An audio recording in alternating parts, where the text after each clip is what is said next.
Zora didn't know the wolf bleeding out in her garden was the Alpha King. She didn't know he'd been searching for someone with her gift for 2 years, following whispers and rumors across 3 territories.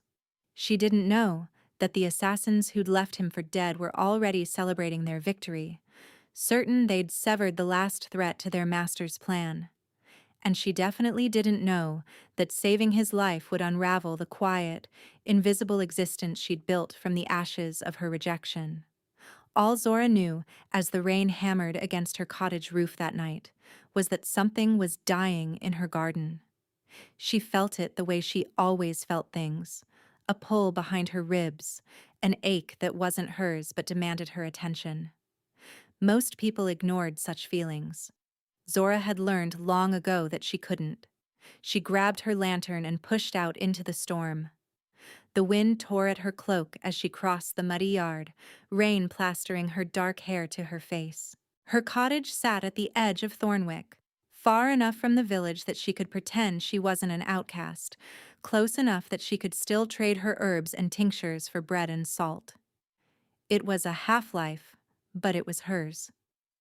The pull led her to the old oak at the garden's edge. At first, she thought it was a shadow. A dark mass slumped against the roots. Then lightning split the sky, and she saw the fir. Black as a moonless night, matted with rain and something darker. Blood. Zora's lungs seized. The wolf was massive, easily twice the size of any she'd seen. Its flanks heaved with labored breathing, and even from 3 feet away, she could see the wounds, deep gashes that gleamed silver at the edges, silver-laced blades. Someone had tried very hard to kill this wolf. She should go inside, should pretend she hadn't seen anything. A rejected Omega helping a strange wolf. If anyone found out, they'd accuse her of harboring rogues or worse. Alpha Davin had made his warning clear when he'd cast her out 3 years ago. Stay invisible, or I'll finish what I started. But the pull behind her ribs tightened, and Zora found herself kneeling in the mud, her hands hovering over the wolf's matted fur. That's when she saw them. Not with her eyes. She'd learned long ago that her gift didn't work that way. She saw with something deeper, something that lived in the space between heartbeats. The threads. Faint, gossamer thin lines of light that connected every wolf to their pack, their family, their mate. She'd been able to see them since she was a child, though she'd quickly learned never to speak of it. This wolf's threads were wailing.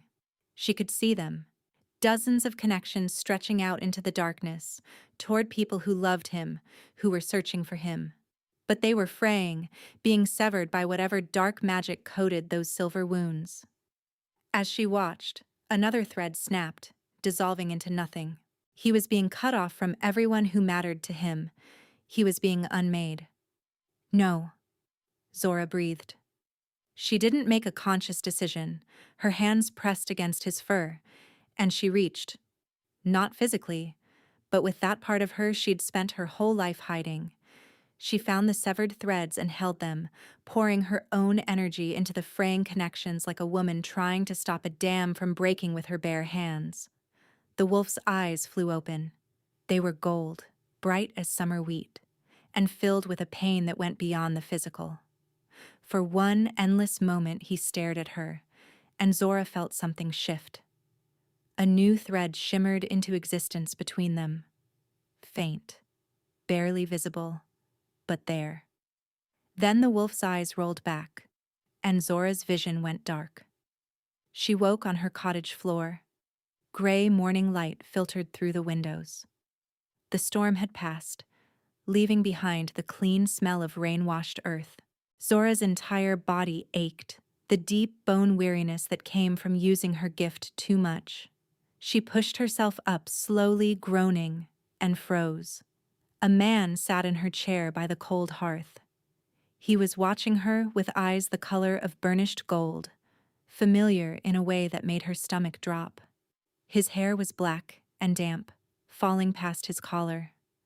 A rough blanket was wrapped around his shoulders, but she could still see the fresh pink scars on his chest where the wounds had been. the wounds she'd healed. On a wolf.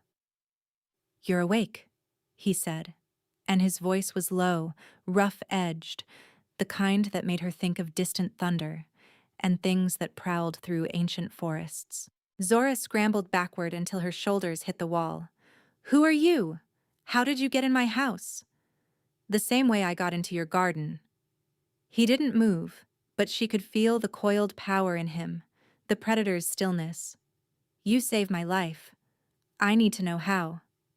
"I don't know what you're talking about." "Yes, you do." His golden eyes held hers. "I felt what you did. Felt you reach inside and hold me together when everything was coming apart."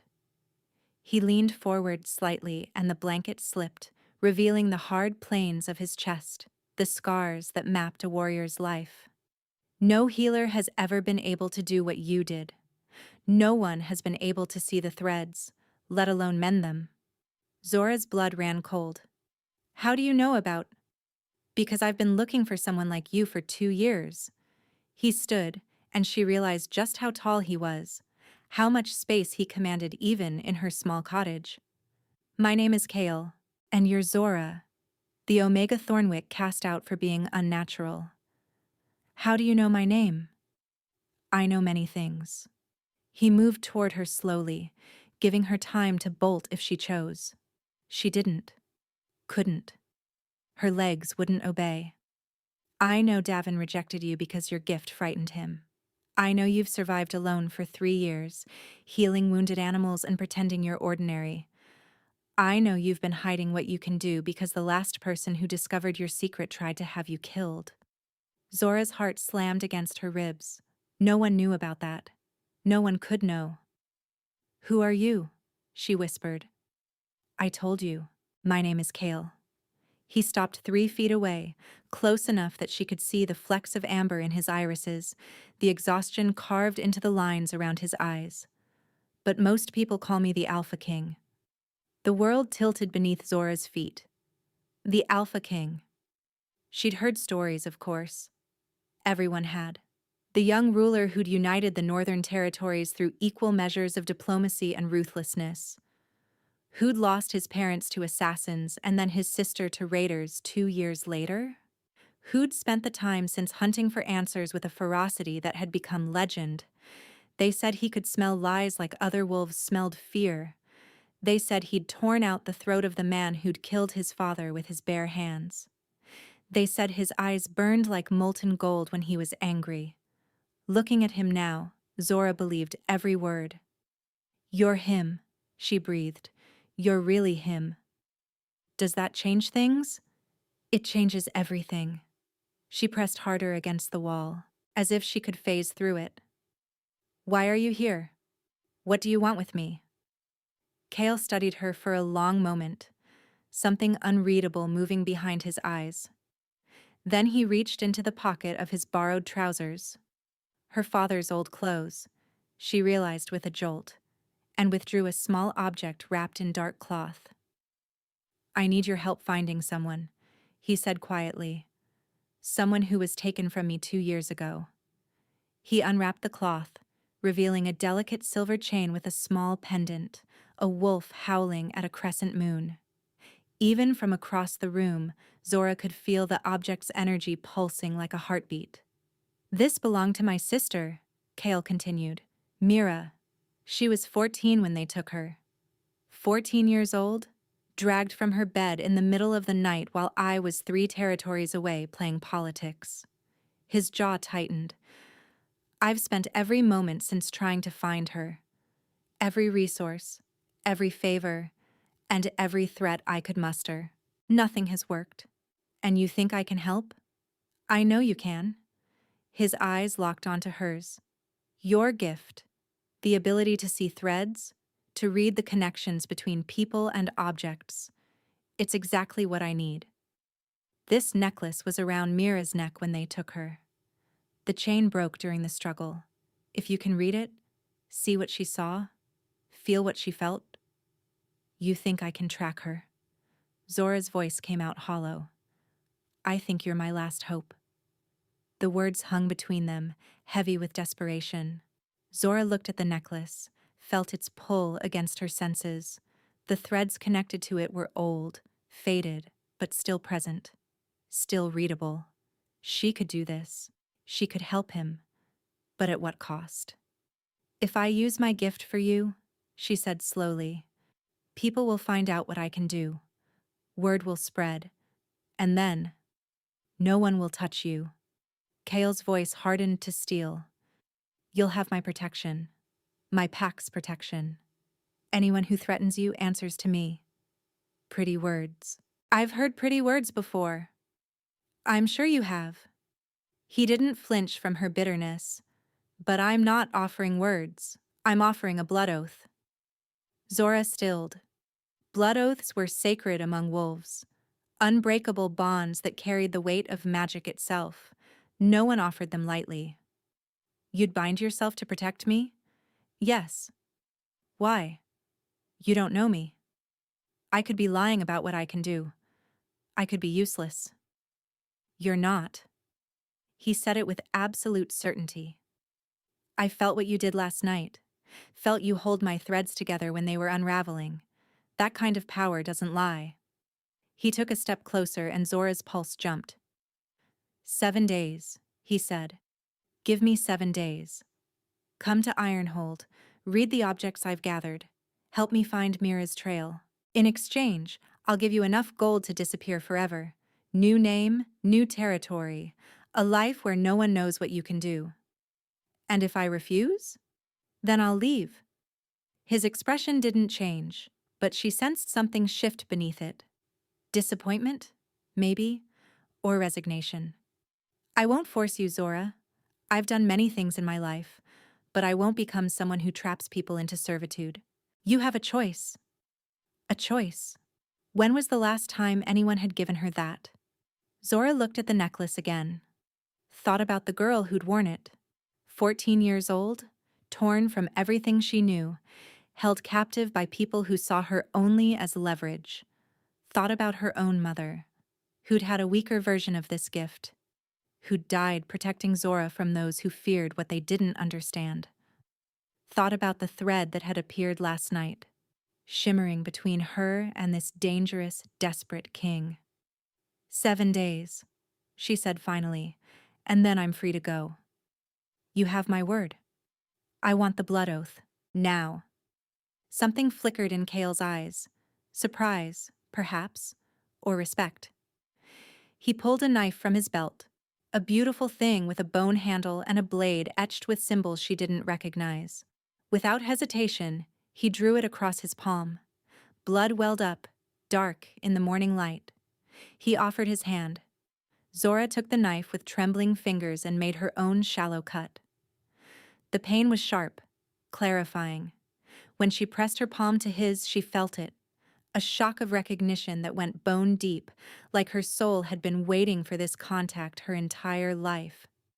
Magic flared between them, sealing the oath. But beneath it, wrapped around it, she felt something else. That thread from last night, the one that had appeared unbidden, suddenly blazed bright. A bond. The kind her mother had whispered about in the darkness. The kind that only happened once in a lifetime. Kale's hand tightened on hers, his pupils dilating. He felt it too. Neither of them spoke. After a moment that stretched too long, Zora pulled her hand away. Kale let her go, though she saw the effort it cost him. "I'll send someone for you at dawn," he said, his voice rougher than before. "Pack light. We ride fast." Then he was gone, slipping through her door and into the gray morning, leaving Zora alone with a bleeding palm and a bond she hadn't asked for. She stared at the cut on her hand and wondered what she'd just agreed to. Dawn came too quickly. Zora had barely slept, her mind spinning through possibilities and fears. She packed her few belongings, 2 dresses, a comb that had been her mother's, a pouch of dried herbs she couldn't bear to leave behind, and sat by her window, watching the sky lighten from black to gray to pale rose. When the knock came, she was ready. A stern-faced woman stood on her doorstep, flanked by 2 massive wolves in their shifted forms. Her silver hair was cropped short, and her eyes held the sharp assessment of someone who'd spent decades separating threats from allies. "I'm Rin," the woman said. "The king sent me to escort you to Ironhold." No small talk. No pleasantries. Zora appreciated that. She followed Rin through the waking forest, acutely aware of the wolves padding silently beside them. If anyone from Thornwick saw her leaving with the Alpha King's people, there would be talk, accusations, possibly violence. But they made it to the road without incident, where horses waited. The ride took most of the day. They left the familiar paths after the first hour, following trails that seemed to exist only in Rin's memory. The forest grew older, darker, until Zora felt like she'd stepped into a different world entirely. Then the trees parted, and she saw it. Ironhold rose from the mountainside like it had grown there, all dark stone and sharp towers. Waterfalls cascaded down cliff faces on either side, filling the air with mist and thunder. It was beautiful in a fierce, unforgiving way. The kind of beauty that reminded you it could kill you if you weren't careful. They crossed a bridge over a chasm so deep, Zora couldn't see the bottom. Inside the walls, the stronghold bustled with activity. Warriors sparring in training yards, children chasing each other between buildings, merchants calling out their wares from wooden stalls. Everyone moved with purpose, but there was an ease to it. These people weren't afraid. Zora had never seen a pack like this. "The king is waiting," Rin said, leading her through corridors lined with tapestries depicting hunts and battles. "He asked that you be brought to him immediately." They stopped before a heavy oak door. Rin knocked once, then stepped aside. "Come in," Kale's voice called. Zora pushed open the door. The room was a study of some kind. Bookshelves lining the walls, maps spread across a massive table, a fire crackling in a stone hearth. Kale stood by the window, backlit by afternoon sun. He'd changed since yesterday. Gone were the borrowed clothes, replaced by dark leather and a gray tunic that matched his eyes. His black hair was tied back, revealing the sharp angles of his face. When he turned, his gaze found hers immediately, and that thread between them hummed. "You came," he said quietly. "I gave my word." "Still, thank you." He gestured to the table, where several objects lay spread across dark velvet. "These are what I've collected. Things from the night Mira was taken. Things from the places we believe she's been held since." Zora approached slowly, her gift already stirring. The necklace was there, along with a torn piece of fabric, a small wooden figure carved to look like a wolf, a blood-stained ribbon. Each item pulsed with residual energy, memories waiting to be read. "It won't be pleasant," she warned. "What I see. Sometimes it's just flashes, colors, emotions, but sometimes it's more, like living through someone else's memory. I understand. And it drains me, leaves me shaky, sometimes sick." Kale moved closer, not quite touching but near enough that she could feel his warmth. "I'll be here. If you need to stop, just say so." Zora nodded, then reached for the necklace. The moment her fingers closed around the silver, the world dissolved. She's running, bare feet on cold stone. Men's voices behind her, laughing, making a game of the chase. She screams for her brother, but he's not there. He's never there when she needs him. Hands grab her arms. She thrashes, bites, draws blood. Someone hits her, a crack of pain across her cheek. And then the world goes dark. Zora gasped, dropping the necklace. Kale caught her elbow, steadying her. "What did you see?" "The night they took her." Zora's voice shook. She was so scared. "She called for you." Pain flickered across his face, there and gone. "What else?" She picked up the wooden wolf next. This vision was older, hazier. A cold room, stone walls, a window too high to reach. She carves the wolf with a stolen knife, working for hours, days. It's something to do, something to keep her sane. A woman's voice outside the door. Lord Varn wants her moved to the Eastern Holding. He says the king is getting too close. Varn. Zora dropped the carving, swaying slightly. That name again. Lord Varn. Cale had gone rigid. Varn is on my council. He was my father's most trusted advisor. He's the one who has her. Zora gripped the edge of the table. I'm certain of it. Silence stretched between them, heavy with betrayal. 2 years, Kyle said finally, his voice dangerously soft. He's sat at my table for 2 years, helping me search for her, knowing exactly where she was. I'm sorry. Don't be. His eyes lifted to hers, and she saw something cold moving in their depths. Something lethal. You've given me more answers in 5 minutes than I've found in 2 years of searching. That's not something to apologize for. He reached out, his fingers brushing her elbow where he'd steadied her earlier. The touch was light, almost hesitant. Rest now. Eat something. We'll continue tomorrow. There's more I can read. Tomorrow. His voice softened. You're pale as snow and shaking. I won't break you to find her, Zora. She wanted to argue, wanted to prove she was stronger than she looked. But her legs were trembling and her vision was swimming, so she let Rin lead her to a room that was larger than her entire cottage. A bed piled with furs, a window overlooking the waterfalls, a fire already burning in the hearth. She ate the food a servant brought, roasted meat and fresh bread and honey that tasted like summer. Then she collapsed into the bed and slept harder than she had in years. Her last thought, before darkness claimed her, was of that thread connecting her to Cale.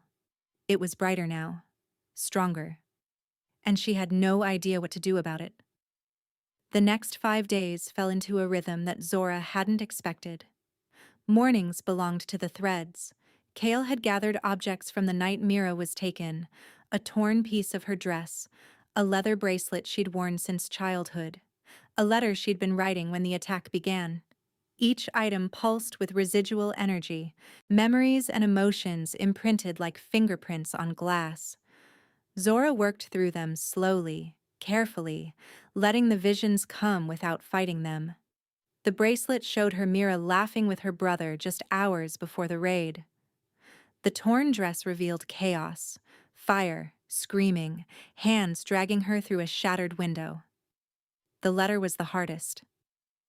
Mira had been writing to a friend about a boy she'd noticed, her words full of that trembling hope that only the young could feel. She'd never finished the sentence. After each reading, Zora emerged shaking, hollowed out like a gourd scraped clean, and each time, Cale was there, not hovering, not demanding more than she could give, just present. A glass of water in his hand, a steadying grip on her elbow when her knees buckled, silence when she needed it, questions only when she was ready. You don't have to push so hard, he said on the 3rd morning, catching her as she swayed after a particularly brutal vision. We have time. Do we? Zora's voice came out raw. Every thread I follow is older, fainter. If we wait too long, then we wait too long together. His hands were warm on her arms, his gaze searching her face. I won't break you to save her, Zora. That's not a trade I'm willing to make. Something cracked in her chest at those words. No one had ever prioritized her well-being before. Not her pack, who'd tolerated her strangeness until it became inconvenient. Not Davin, who'd rejected her with cold efficiency the moment he realized what she could do. She'd learned to expect nothing, to need no one. Cale was making that very difficult. Afternoons, she explored Ironhold. The stronghold was nothing like Thornwick's cramped village, where every building huddled together as if afraid of the forest. Here, structures sprawled across the mountainside with confident permanence, training yards, forges, communal halls, gardens that somehow flourished despite the altitude. And everywhere, wolves moved with purpose but not fear. They noticed her, of course.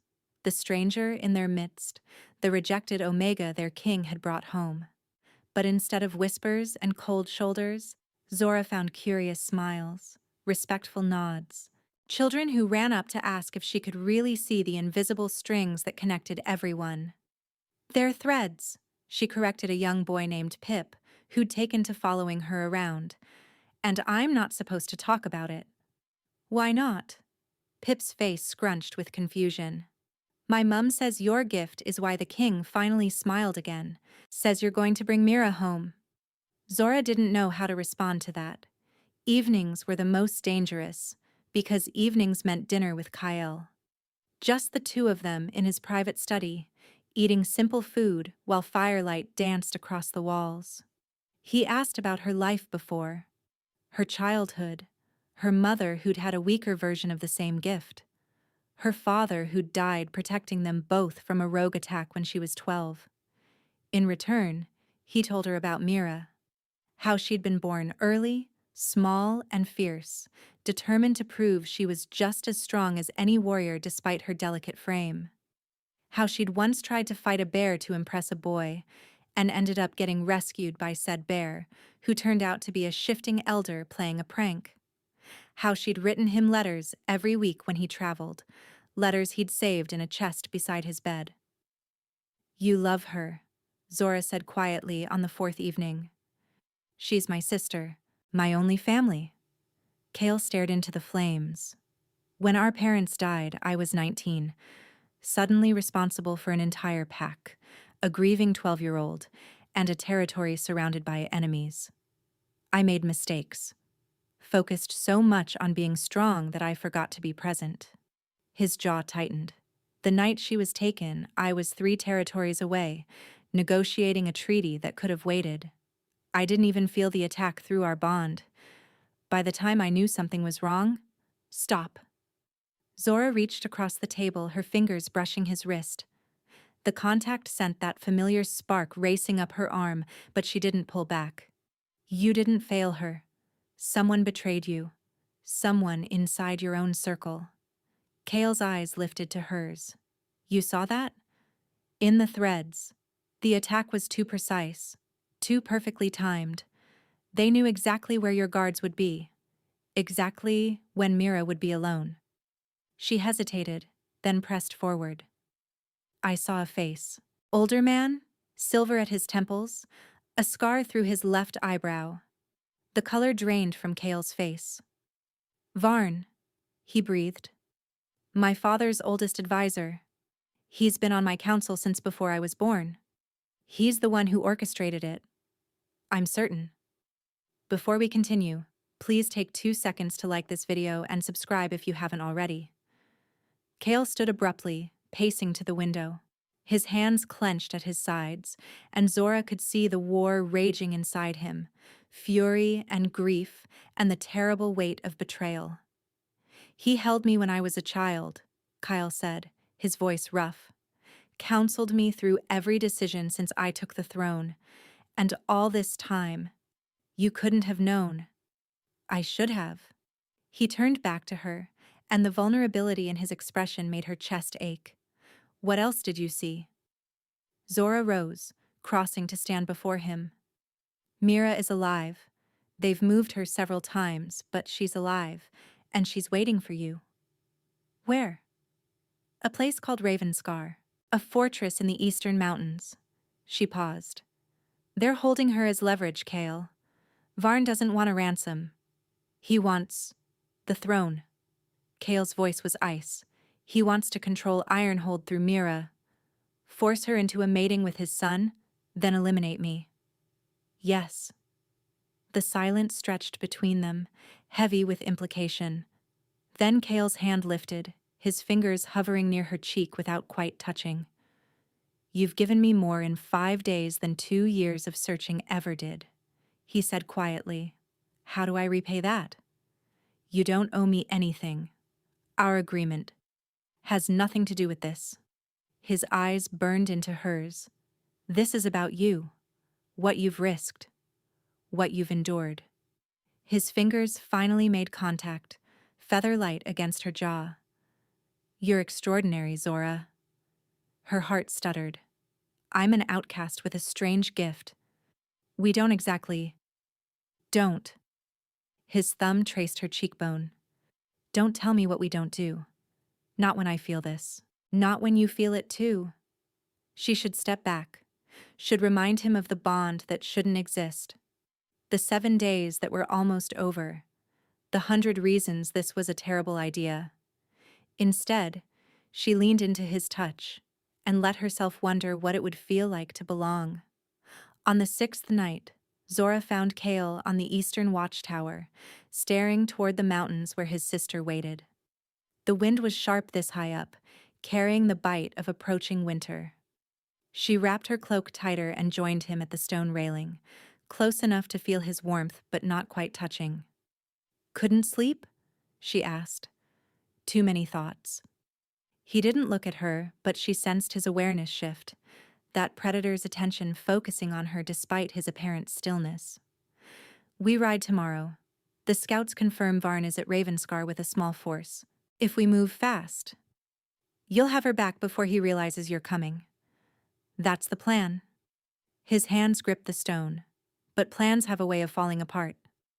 Zora studied his profile, the sharp line of his jaw, the tension in his shoulders, the way moonlight caught the silver threads in his dark hair. He looked like a man carrying the weight of mountains, and she wished she could take some of it from him.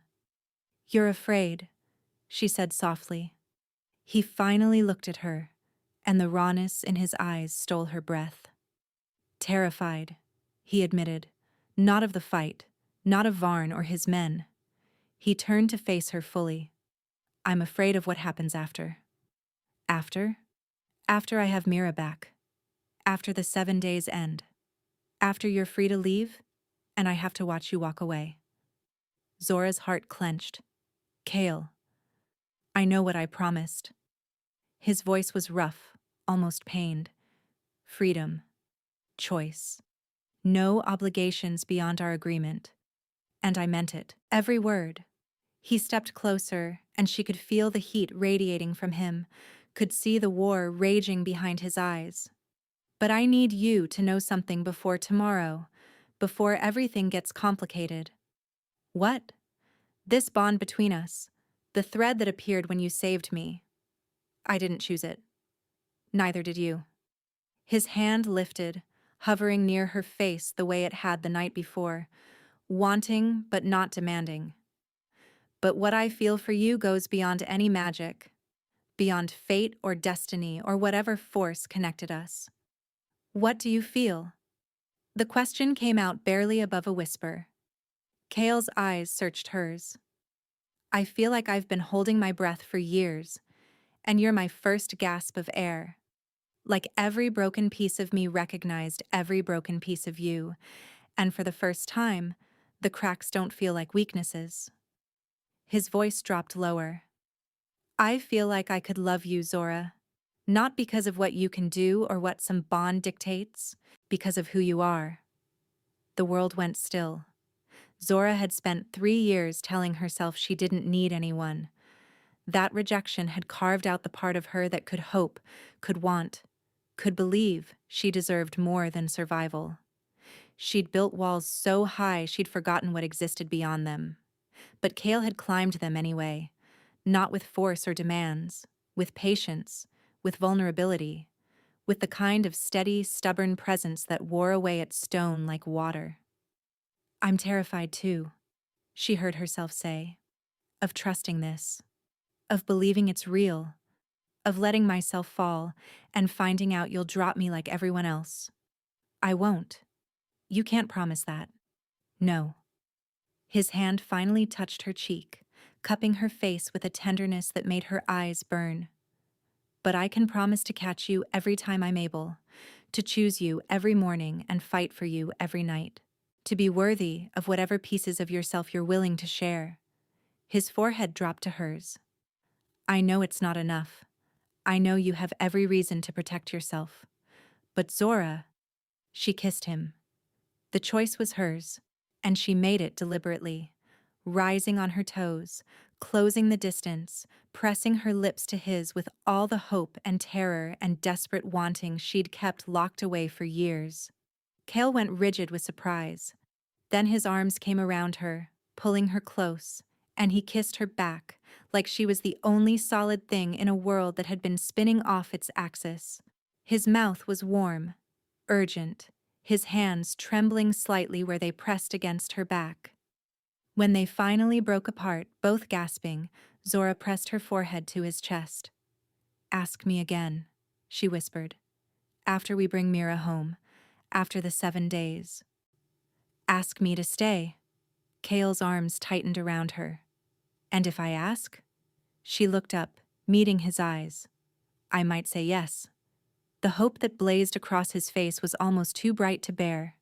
He kissed her again, softer this time, reverent, and she let herself sink into it, let herself believe that maybe, just maybe, she'd found something worth risking everything for. They stood wrapped in each other as the moon climbed higher, stealing warmth against the cold, pretending tomorrow wasn't coming. But tomorrow always comes, and with it, the darkness Zora hadn't seen lurking in the shadows. Zora woke before dawn with dread pooling in her stomach. Something was wrong. She could feel it in the air. A tension, a whisper of wrongness that raised the hair on her arms. Her gift had always been sensitive to disturbances in the threads, and right now, those threads were screaming. She threw off her covers and reached for the object on her nightstand, the last item she hadn't yet read. A small iron pendant that had been found near the site where Kyle was attacked. She'd been avoiding it, sensing the darkness coiled within. Now, with the rescue mission hours away, she couldn't afford to leave any stone unturned. Her fingers closed around the cold metal. The vision slammed into her like a physical blow, a chamber lit by torches. Varn's silver-templed face twisted with cold satisfaction. 2 men in dark leathers reporting with military precision. "The Omega, the one who healed the king. She sees threads?" "Yes, my lord, our spy confirmed it. She's been reading objects for days. She knows about you. About Ravenscar. About everything." Varn's smile was a knife. "Then she dies before they ride. Make it look like an accident. A fall from the watchtower, perhaps.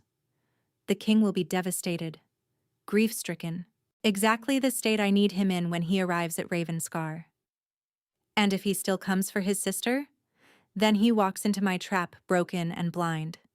Varn laughed, and it was the cruelest sound Zora had ever heard. "Kill the Omega tonight. The king falls tomorrow." Zora ripped out of the vision, gasping. Her door slammed open. Cale stood in the frame, wild-eyed, wearing only sleep trousers. "I felt your fear through the bond. What happened?" "Varn knows about me." The words tumbled out. "He has a spy here, in Ironhold. They're planning to kill me tonight. Make it look like an accident. They want you broken when you ride into Ravenscar. It's a trap, Cale. The whole thing is a trap." His face went white, then blazed with fury so intense it seemed to heat the air. "Who?" he growled. "Who's the spy?" "I don't know yet. I couldn't see their face in the vision." She pressed a hand to her temple. "But I can find them. The thread connecting them to Varn. It has a specific feel. Oily. Wrong. If I concentrate during the ride, I can identify them." Cale crossed the room in 3 strides, gripping her arms. "Then we leave now. I'll send you somewhere safe. The northern reaches, maybe. Alpha Ceres owes me a favor. You'll be protected until—" "No." The word cut through his planning like a blade. "Zora, if I run, Varn wins." She held his gaze, drawing on every ounce of courage she possessed. "He keeps Mira. He springs his trap. You ride in blind and angry, and he destroys you." She gripped his wrists. "I won't be the weapon he uses against you. And I won't let you die for me." His roar echoed off the walls, raw with terror. Gone was the controlled Alpha King. This was just Cale, a man facing the loss of something precious, something he'd only just found. You won't, Zora said firmly, because we're going to use this. Use what? He thinks I don't know. That's our advantage. Her mind raced, pieces clicking together. We let the spy report that everything's normal. We ride out as planned, but with a decoy in my place. Meanwhile, I stay hidden among the riders and track the spy through their thread. Absolutely not. If something goes wrong, then I run. I don't fight, I don't hesitate. I run and I let you handle Varn. She cupped his face in her hands, forcing him to look at her. This is my choice, Kale. My risk to take. You promised me freedom, remember? This is me using it. His jaw worked, a muscle ticking beneath the skin. She could see him warring with himself, the king who strategized, the protector who wanted to lock her away from all danger, and the man who'd promised he wouldn't trap her. If anything happens to you, his voice cracked. It won't. You can't know that. No, she admitted. But I know I'd rather die fighting beside you than live knowing I ran while you walked into an ambush. Kyle closed his eyes, something breaking in his expression. I just found you, he whispered. After everything, losing my parents, losing Mira, 2 years of emptiness, I finally found something that makes the crown worth wearing. And now you're asking me to risk it all over again. I'm asking you to trust me. She leaned close, her lips brushing his. The way I trusted you. The way you've earned. Silence stretched between them. Then Kale's arms wrapped around her, crushing her against his chest. If you die, he said against her hair, I will burn this entire kingdom to the ground. I will tear Varn apart with my bare hands and salt the earth where he stood. Do you understand me? Yes. Promise me you'll be careful. I promise. He pulled back, his eyes blazing with that terrible combination of love and fear. Then we do this together. He kissed her, hard, desperate, a promise and a plea all at once. Together or not at all. Zora nodded, her heart pounding. By sunrise, the plan was set. And somewhere in the shadows of Ironhold, a spy watched and reported that everything was proceeding exactly as Lord Varn had hoped. They had no idea the Omega could feel them through the threads, and that she was already tracking their oily, twisted connection with every step. The ride to Ravenscar took 2 days. Zora traveled in disguise, hooded cloak, borrowed leathers, riding in the middle of the formation where she'd be hardest to target. A female warrior named Senna wore Zora's clothes and rode beside Kale, playing the part of the Omega healer for any watching eyes. The spy had taken the bait. Zora felt them throughout the journey, that thread of wrongness snaking through the group, connected to someone riding near the rear. She didn't look, didn't react, but she memorized the feeling. By the second hour, she knew exactly who it was, a quiet scout named Brennan, who'd joined Ironhold's ranks just 6 months before. She passed the information to Rin at their first rest stop. By nightfall, Brennan was bound and gagged in a supply wagon, his usefulness as a double agent finished. They made camp the first night in a sheltered valley. Kale found excuses to pass near her, their eyes meeting briefly across the fire. Every glance said what words couldn't. Stay safe. Be ready. I'm here. She slept poorly, dreams filled with silver blades and screaming threads.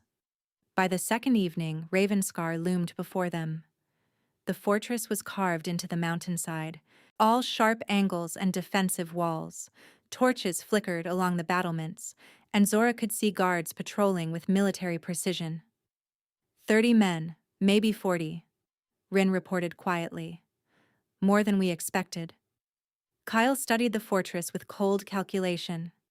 Varn's been recruiting, building his own army right under my nose. There's a servants' entrance on the eastern side, Zora said. All eyes turned to her. I saw it in the visions. It leads to the lower kitchens, then up through the back corridors to where they're keeping Mira. You're certain? I'm certain. Kyle nodded slowly. Rin, Take half our wolves and create a distraction at the main gate. Make noise. Draw their attention. He looked at Zora. The rest come with me. Kale. Rin's voice was hesitant. If this is a trap, then we spring it on our terms. They moved under cover of darkness. Zora led the way to the servants' entrance, her gift guiding them through shadows and blind spots. The door was locked, but one of Kale's wolves, a wiry female named Thessa, had it open in seconds. Inside, the fortress was cold and silent. They crept through corridors lit by guttering torches, past sleeping servants' quarters and storage rooms filled with weapons. Zora's heart hammered against her ribs, but she kept her breathing steady, following the thread that connected her to the objects she'd read. Closer, closer. They reached a heavy oak door at the end of a long hallway. She's here, Zora breathed.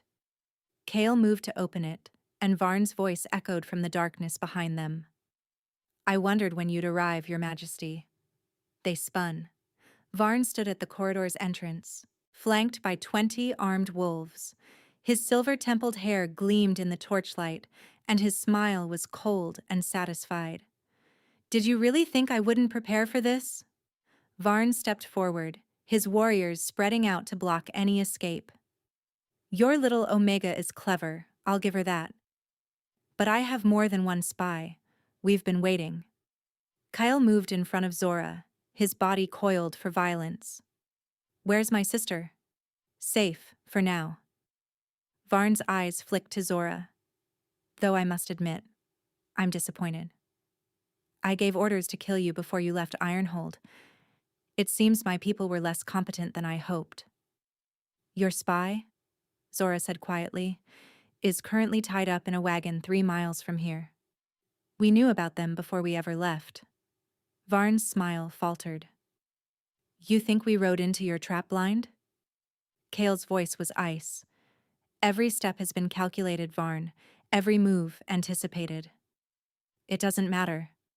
Varn recovered quickly, gesturing to his warriors. You're outnumbered, surrounded. Your distraction at the gates has been contained. He drew his sword. Kill the king. Keep the Omega alive. She might still be useful. Varn's wolves advanced. Then the door behind Zora burst open. Mira stood in the frame, thin, pale, but blazing with fury. In her hands was a bow, arrow nocked and aimed directly at Varn's throat. Nobody moves, she said, her voice steadied despite the tremor in her limbs. Mira. Varn laughed, though uncertainty flickered in his eyes. Put that down before you hurt yourself. 2 years. Mira's voice cracked. 2 years you kept me in that room. Fed me lies about my brother being dead. Told me no one was looking. The arrow didn't waver. I learned a lot in 2 years, Varn, including how to pick locks and steal weapons from careless guards. Mira. Kale's voice was thick with emotion. Hi, brother. She smiled, fierce and unbroken. Sorry I couldn't wait for the dramatic rescue. That moment of distraction was all they needed. Kale shifted, not fully, but enough. His hands became claws, his eyes blazing gold as he tore into Varn's warriors with a speed that stole Zora's breath. Rin and the others followed, the corridor exploding into chaos. Varn lunged for Mira. Zora moved faster. She didn't have claws or supernatural strength, but she had 3 years of surviving alone, and she had the element of surprise. Her body slammed into Varn's side, knocking him off course. They crashed against the wall, and Zora felt something crack. His rib or her shoulder. She couldn't tell. Varn's hand closed around her throat. Stupid girl, he snarled, squeezing. You should have run when you had the chance. Black spots danced in Zora's vision. She couldn't breathe. Couldn't think. Then Varn's grip vanished. Kale had him by the throat, lifting the older man clear off the ground. His face was barely human, caught between forms, and his voice was a guttural growl. You took my sister. You threatened my mate. He slammed Varn against the stone wall. Give me one reason not to tear out your throat. Varn wheezed. Kill me, and you'll never know how deep this goes. I don't need you to know. Kale's grip tightened. I have her. His eyes met Zora's across the chaos, and she saw the question there, the choice he was offering her. He stands trial, she said quietly. Let your people see his treachery. Let them choose his fate. Something human flickered back into Kale's expression. He held Varn for one more moment, then threw him to the ground. Bind him, he ordered. If he tries to escape, kill him. Rin moved to comply. Then Kale crossed the corridor in 3 strides, pulling Zora into his arms. You're hurt, he said, his hands running over her shoulders, her arms. I'm alive. That's not the same thing. It's enough. She pulled back to look at him. Mira. Right here. Mira approached, the bow still in her hands. She looked between Kale and Zora, and despite everything, a small smile curved her lips. So, this is the Omega who can see threads? This is Zora, Kale said softly. She saved my life. Then she saved yours. Mira studied Zora for a long moment. Then she set down the bow and wrapped her thin arms around Zora's neck. Thank you, she whispered. Thank you for bringing him back to me. Zora's arms came up slowly, holding this fierce, broken girl who'd survived 2 years of captivity without losing herself. He never stopped looking, Zora murmured. Not for one day. Mira pulled back, tears streaming down her face. I know. That's the only reason I survived. Brother and sister looked at each other across the blood-stained corridor. Then Mira launched herself at Kale, and he caught her, holding her like he'd never let go again. I'm sorry, he said, his voice cracking. I'm so sorry it took so long. You came. Mira buried her face in his chest. That's all that matters. Zora watched them, her own eyes burning. This was what she'd fought for. This was what made all of it worthwhile. And when Kale's hand reached out to pull her into their embrace, she let herself be held. For the first time in her life, she let herself feel whole. The journey home took 3 days. Mira needed rest, and Kyle refused to push her. They traveled slowly, making camp early each evening, giving brother and sister time to reconnect. Zora often found them talking by the fire late into the night, filling in the gaps of 2 lost years. She gave them space, but every morning, Kale found her first. A brush of fingers against her hand. A quiet, "How did you sleep?"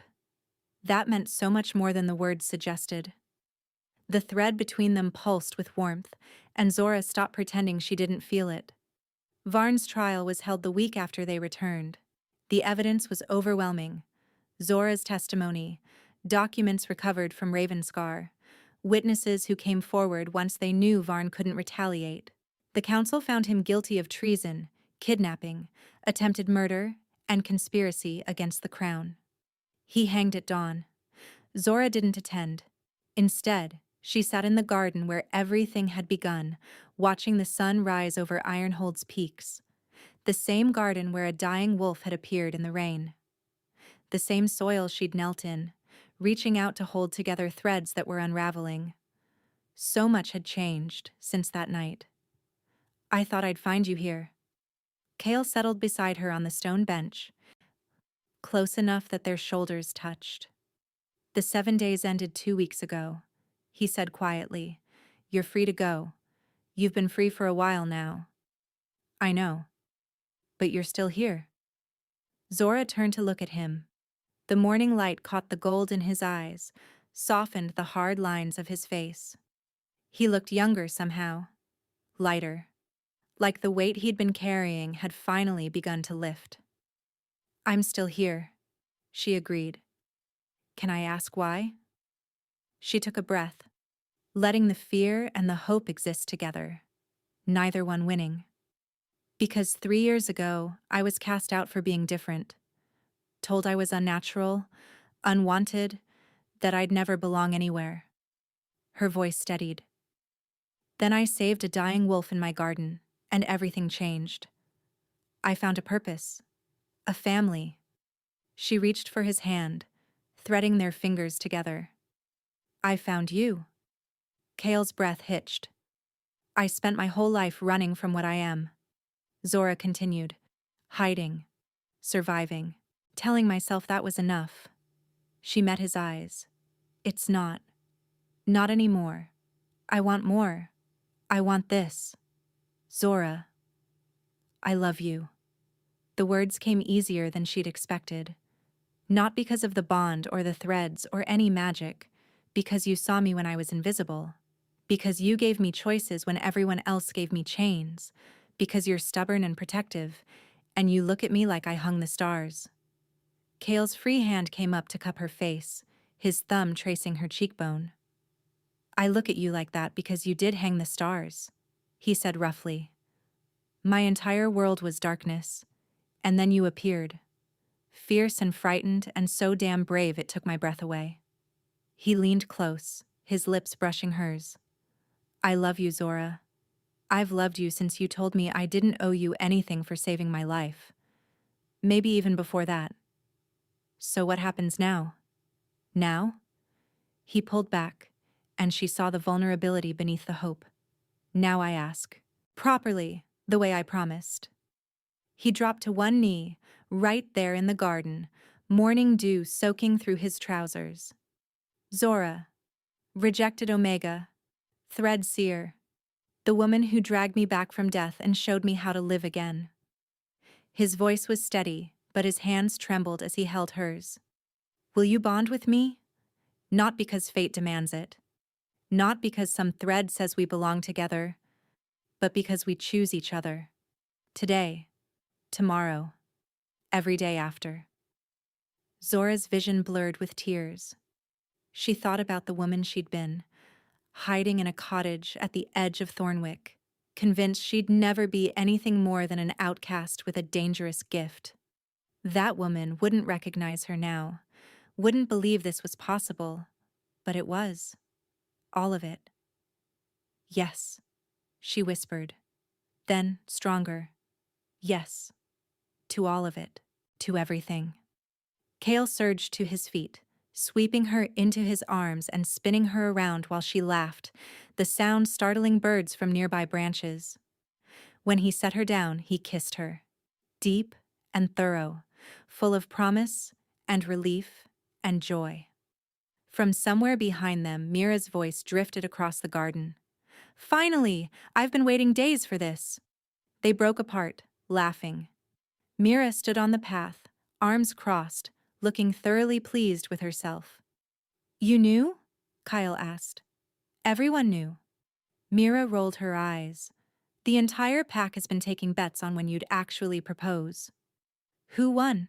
Zora asked. Rin. She said you'd do it somewhere meaningful instead of somewhere fancy. Mira grinned. She knows you too well, brother. The bonding ceremony was held under the full moon.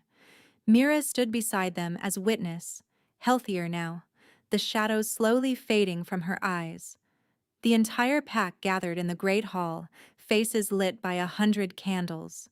Zora wore deep green silk that made her dark hair glow.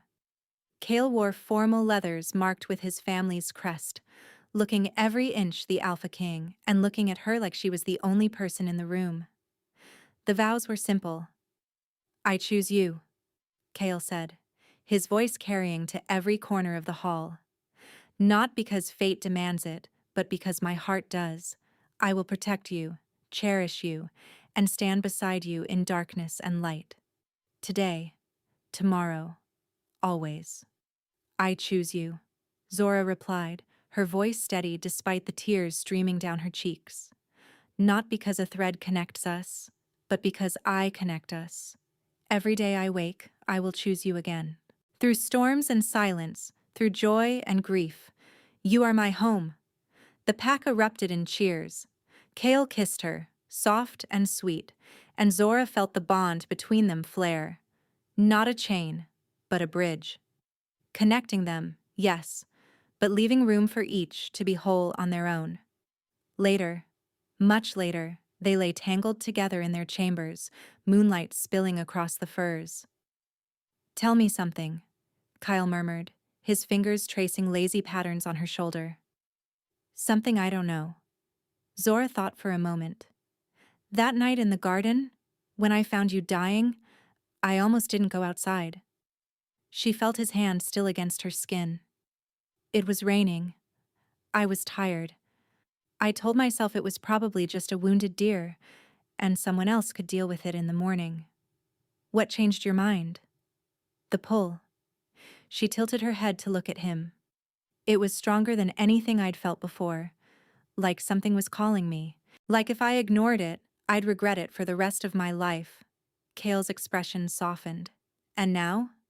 "Now I know I was right." She pressed closer, feeling safe and cherished and home. "You were calling me, Kale. Before we ever met, before any bond existed, some part of you was reaching for some part of me. And you answered. I answered." He kissed her forehead, pulling her tighter against him. "Your turn," she said. "Tell me something I don't know." Kale was quiet for a moment. Then, "I've been carrying something for 2 years. Guilt, mostly. The belief that I'd failed everyone who mattered. My parents, Mira, the kingdom." His voice roughened. "That night, bleeding out in your garden, I'd almost given up. The pain was too much. The wounds too deep. I was ready to let go." Zora held her breath. "Then I felt you." His arms tightened around her. This warmth, reaching through the darkness, refusing to let me fall. "You didn't just heal my body, Zora. You reminded me why I wanted to live." He tilted her chin up, meeting her eyes. "You gave me back my reason." "And what's your reason now?" "You." He said it simply, like it was the most obvious truth in the world. "You and Mira and this life we're building. A future I never thought I'd have." She kissed him then, pouring everything she couldn't say into it. They fell asleep wrapped around each other, the bond humming between them. Outside, the moon climbed higher, casting silver light across Ironhold. In the garden below, the old oak stood sentinel over the spot where a rejected Omega had found a dying wolf and changed both their fates. Zora had saved his life that night, expecting nothing in return. By morning, a king had stood at her door, and in the end, they'd saved each other. Where are you listening from? Let's meet in the comments. I love hearing your thoughts. And if you'd like to support me, please subscribe. It's free, and it helps more people hear these stories.